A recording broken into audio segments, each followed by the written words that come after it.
My pleasure to welcome you to worship this evening for our midweek Advent service here at Trinity Lutheran Church in downtown Moorhead, Minnesota. We're very glad to have you with us here tonight, in person and online. Before we begin, just a couple of announcements to share with you. Please remember, we're encouraging all our members to make a special gift to support our mission and ministry this month to help us meet our financial goals for the year. And we also ask you to fill out an estimative giving card for your planned giving for next year to help us with our preparation and planning. That is very helpful and important to us, so if you would fill that out, cards are available at the usher's stand, or you can do this all online through our website at trinitymhd.org, and we thank you for your support. This coming Sunday, I want to remind you, 8:30 service will be here in the sanctuary, featuring our cathedral choir, and they will be doing a service of readings and carols. So please join us for that at 8:30. And then again, the 10:30 service this week will also be in the sanctuary, and that's featuring our children's Christmas worship service. So please also join us. You can come twice next Sunday morning, and we're serving coffee in between the services. So please join us for those special events. Next Wednesday will be our final midweek Advent service, and we are serving dinner again. We invite you to come early and have a wonderful dinner from the Boy Scouts. The menu is going to be very exciting next week. We don't know what it is yet, but I've been told it's very, very exciting. And finally, if you'd like to purchase a poinsettia to help us decorate the sanctuary here for Christmas, you can do that. There's some forms for that at the back, or again, you can do that online at the website. Thanks to Andrew and to Margie and to John for leading us in our liturgy this evening, and a special welcome to Erica Yoni, who is going to be speaking and sharing a message with us tonight, and we'll hear from her a little bit, but thank you as well. At this time, I'll invite you to rise to face the Christ candle as we begin our worship together. Jesus Christ, you are the light of the world.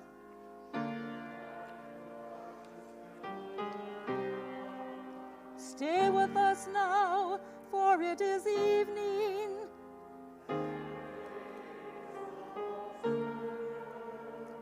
Let your light scatter the darkness.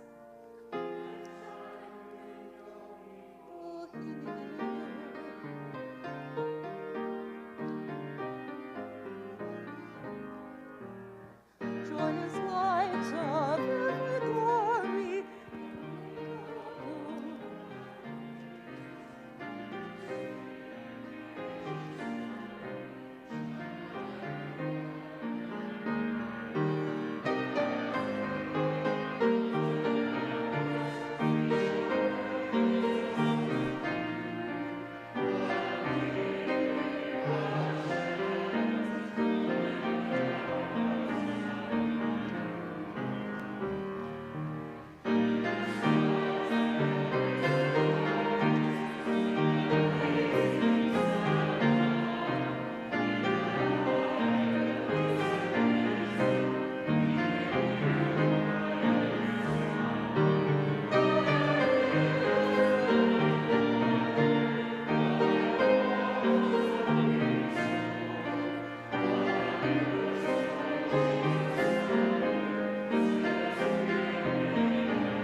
May God be with you all. Let us sing our thanks to God.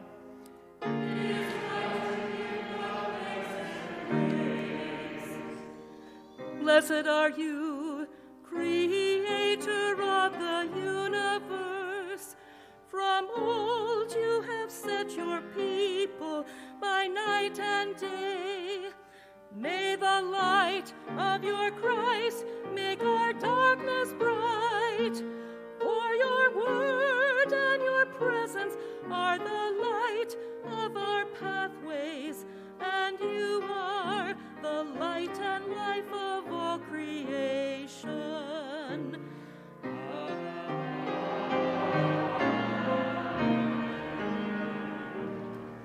Congregation may be seated. The women will sing with me on part 1, and the men on part 2 with John.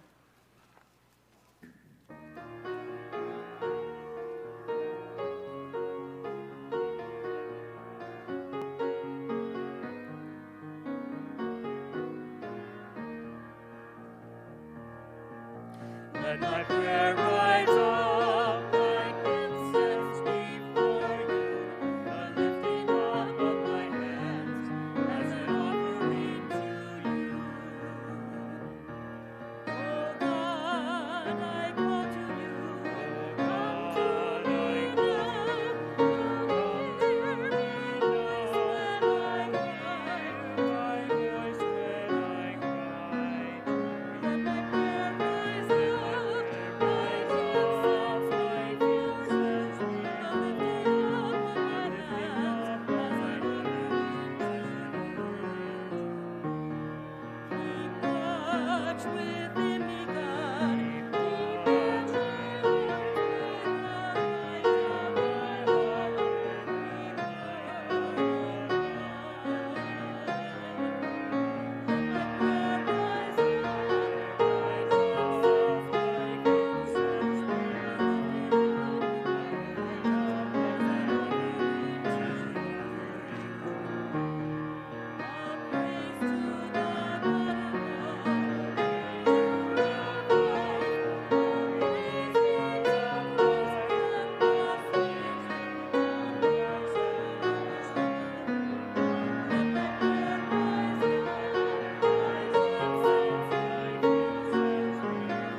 May our prayers come before you, O God, as incense, and may your presence surround and fill us, so that in union with all creation we might sing your praise and your love in our lives. Amen.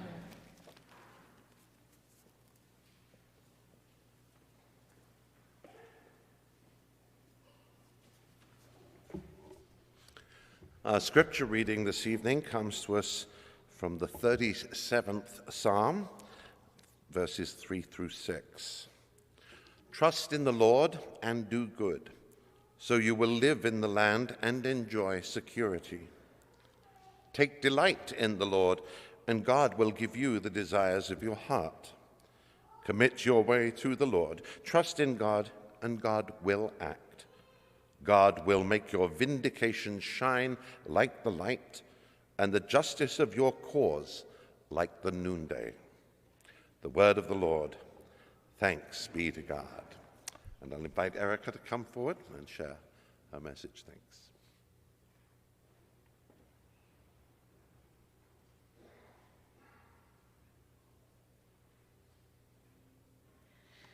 All right, well, thank you so much for inviting me to participate in this Advent celebration.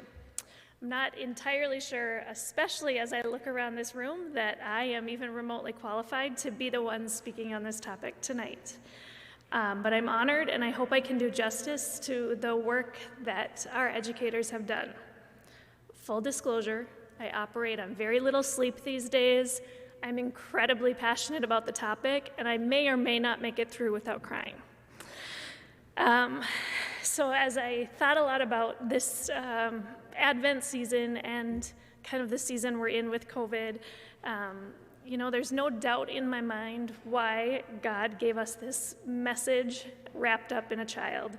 If you want to see where our passions lie and the quickest thing to get our attention, focus on our kids. There's nothing in this world that gets our attention quicker than our children. It's the thing that incites rage, builds up our defenses, escalates fears, and makes us cling desperately to our hopes. And we've seen this time and time again in COVID. When this all started, I worked for the Department of Health, and I got moved to our emergency response team, and right away, the first and loudest messages we heard were from families saying, we don't know what this is, we don't know what's coming, but can you keep our kids safe? And we made this unprecedented move to this distance learning model, right, that we all painfully are familiar with in these times. But for me, what stood out in that is that school staff were asked to completely rearrange everything that they knew and did and flip it on its head and be ready to provide that to kids in an instant, and they did that. I also hope that we all can look back on that time with real awe at what was given to our children, and also to remember wholeheartedly, 100% without a doubt, that schools are absolutely essential to our functioning as a community, and they're essential to the functioning of our kids. So I think that we can walk away from COVID with this really powerful knowing how valuable our schools are. In the face of this, educators found new and different ways to connect with kids. When kids went dark, they went looking for them. Every educator I know has a story. Sleepless nights, wondering if this kid or that kid was okay, wondering how they're going to get families what they need to get through this time. Every educator I know also has a story of the pain they carry because they weren't sure if they did enough to get a kid through this time. And I know from the outside, it looks simple and easy to think about what is asked of our teachers in particular, our support staff, of our administration, but they carry these things every day, and I think it's really important that we honor all the work that they did in that time and then have continued to carry that over the last 2 years that have been nothing but intense. I want to be really clear that nobody in education thinks that this is a good way to live or learn. Nobody in education is like, yep, this is the thing. I've often been known to say there are no wins in COVID. We're only trying to limit collateral damage. And as painful as that is for me, I do believe it's true. I believe we are all doing our best to try to figure out how we limit the harms and get through this time. The mental health crisis is something we hear about a lot now. We hear it over and over again. And I don't think that there's an educator I know that is surprised by this or didn't see it coming. I think what I hope we learn from this is our educators are the canary in the coal mine. They are sensitive and they are aware to shifts in our children in ways that we can't all begin to understand or recognize, but we need to listen to them when they tell us things, and we need to believe them when they tell us things so we can act early and soon. We spent 2 different summers learning, planning, relearning, planning again, and if you want to see pure love in action, watch teachers try to figure out how you can fit 20 kids in your typical classroom spread out 3 to 6 feet. I can look around this room and see people that I have measured rooms and spaces with, hauling furniture around. Teachers took out pool noodles and lightsabers. At one point there was even a 6-foot cardboard cutout of Dave Lawrence that was used to measure spaces in these rooms and try to figure out how do we make this work. More importantly, if you've ever been in a room of kindergartners, how do we make social distancing happen with 20 kindergartners? These are acts of God, let's just be real clear. And I marvel at their ability to have a good attitude and try really hard, because the thing they want most is your kids in front of them. I am, again, just every day I am so touched and humbled to be a part of the work. I am always impressed at how teachers make a lesson out of anything, and COVID is no different. Our teachers have skillfully made lessons and shifted not only their curriculum to ensure that it was safe, but also to allow the maximum amount of interaction for kids who desperately needed interaction. They also have taken these concepts to really build community and help us shape who we hope our kids will be. We are done with COVID. COVID is not done with us. That is our reality. I have watched for 2 years while kids try really hard to make sense of both COVID and the behavior of adults. I have watched school staff take an unprecedented level of both verbal and even threatening abuse from families in our community. And I think the amazing thing about the people in schools is they've taken that in part as a way to recognize how close to the edge everyone is in our community. That one change in a quarantine, one more day missed of work, one more moment of an upset schedule for a child can cause the whole works to come off the rails, and we've seen it. And what has been amazing to me time and time again is watching how educators do the real hard work of faith, which is that true turning the other cheek, coming back around after they have heard some pretty awful things, and they come back around and they love your kids, anybody's kids, with true unconditional and I would say unending grace in a lot of situations. I think they've demonstrated in this scenario who we want our kids to be by acting in the ways that we would want to act. I will say it 100 times that I am humbled and amazed and impressed at the work that our educators are doing to create spaces for kids that are trustworthy and safe. I think the other thing that our kids are not getting enough credit for is how hard this has been. And we talk a lot about the problems and how much we're up against right now, because we're up against a lot. But our kids are amazing. Our kids have worked so hard and been through so much, and it is coming up on 2 years. It's a long time to live like this. And so I really want to take a moment to also be sure that we recognize the kids as part of our education system and part of who's powering through this really, really difficult scenario.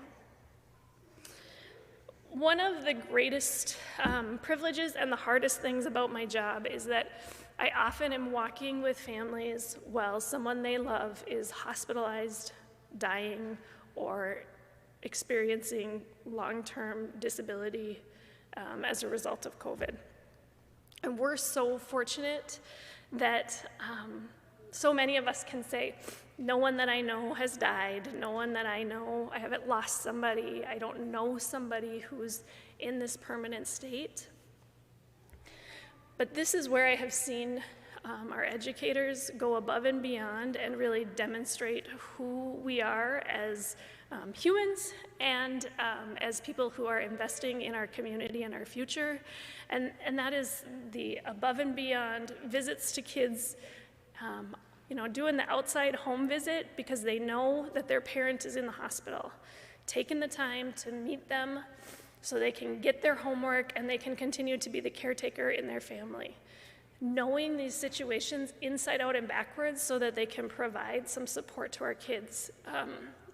COVID has certainly changed the way we do education, but it has also called on every person in our educational system to engage much more fully in the whole lives of our children. And I am just humbled and so grateful to be a part of it every day.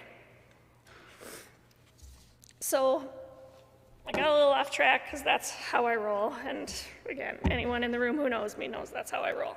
So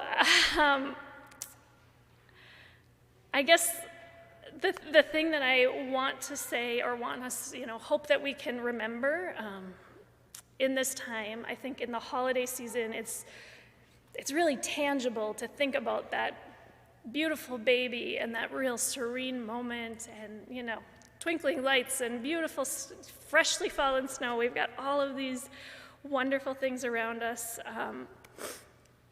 But I hope that we can also acknowledge that same really important and powerful work that's happening every day in our schools, and that hopefully we can see in the faces of the kids that we work with the opportunities to really share and work together. Sorry, I'm gonna get emotional, and I probably just need to read. So, while we prepare our hearts and minds for this season, knowing that God deliberately chose a baby, because our children are our most tangible representation of pure light and love, it makes a memorable touchstone for us. It's easy to be sure of it in the beauty of twinkling lights and freshly fallen snow. And while the packaging isn't nearly as pretty, in the hardest moments of COVID, in every school across the country, and especially in ISD 152, you will see educators offering light to those who can't quite see it now. If you're lucky enough to witness those moments in their full glory, you'll be reminded of the messages of the holiday season all year long. The unconditional love available to all of us, and hopefully most of all, you'll be reminded that even in the darkest times, we all have light to give. And likely at some point in your life, a teacher taught you that. Simon said I should include a Bible verse. Makes sense, probably not unpredictable, but the words that I have found stabilizing and in this concept of shifting light and darkness in COVID, the words that have been most helpful to me in the dark are Hebrew 10, verse 24 and 25. Let us consider how we may spur one another on toward love and good deeds, not giving up meeting together or virtually, as some are in the habit of doing, but encouraging one another, and all the more as you see the day approaching.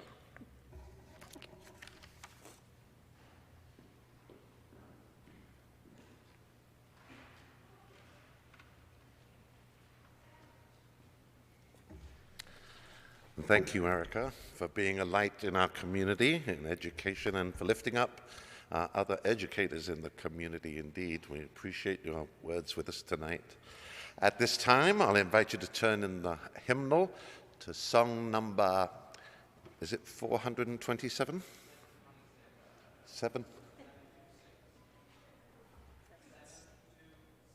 726.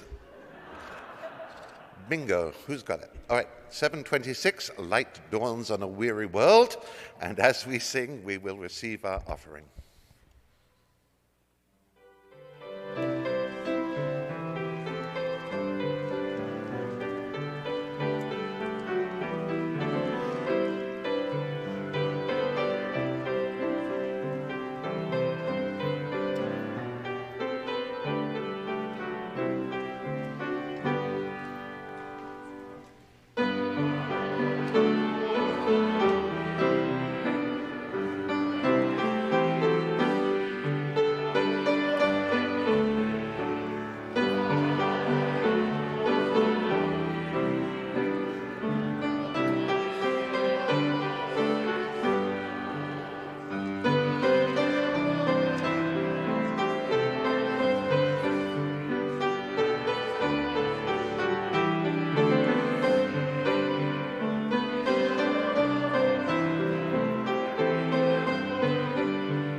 light shines in the darkness, and the darkness has not overcome it.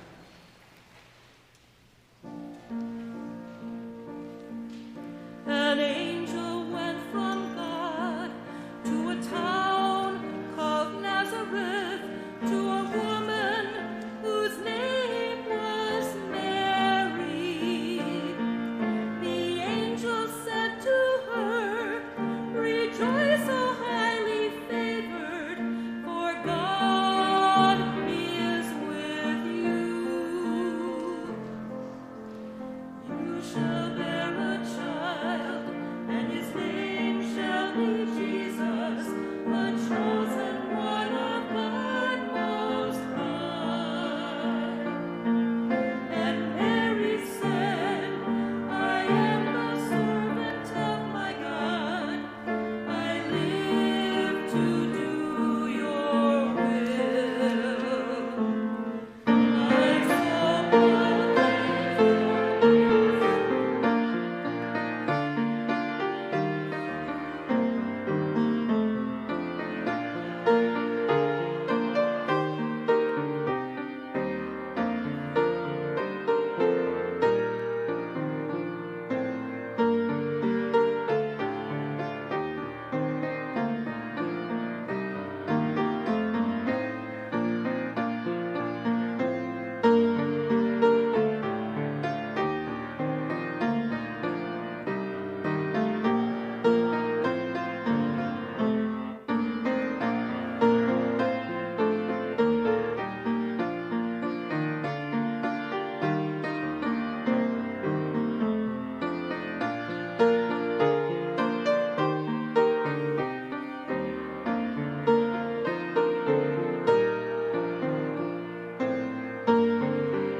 salvation we pray to you.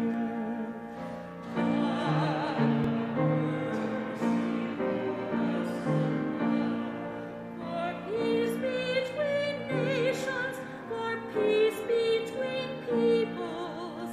God of mercy, hold us in love.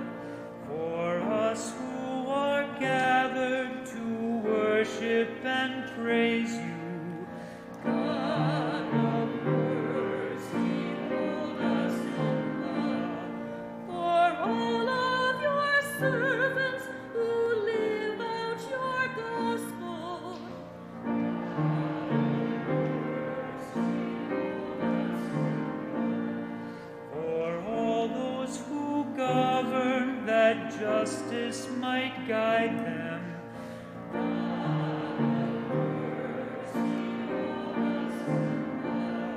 For all those who labor in service to others.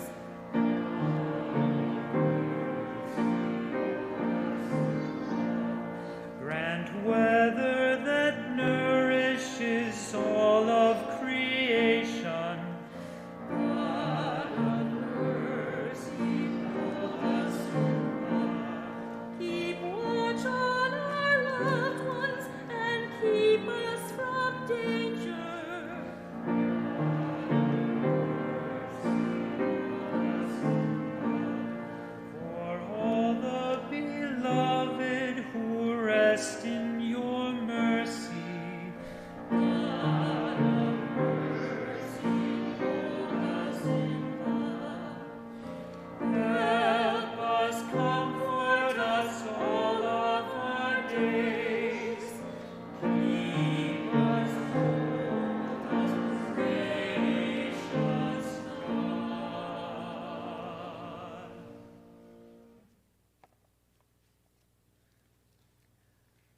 Great and merciful God, source and ground of all goodness and life, give to your people the peace that passes all understanding and the will to live your gospel of mercy and justice through Jesus Christ our Lord. Amen. Please stand.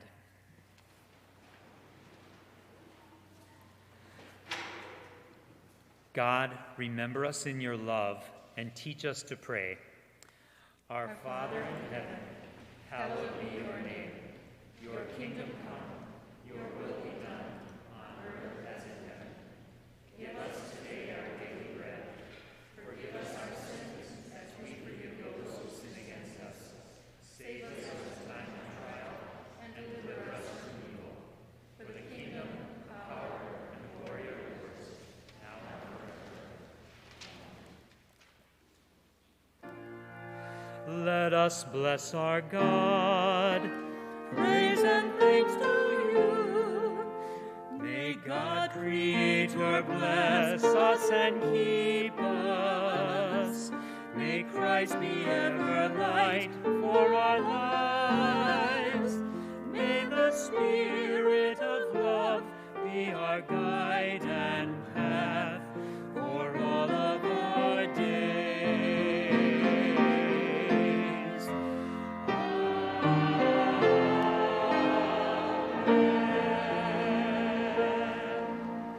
Go in peace and be a light. Thanks be to God.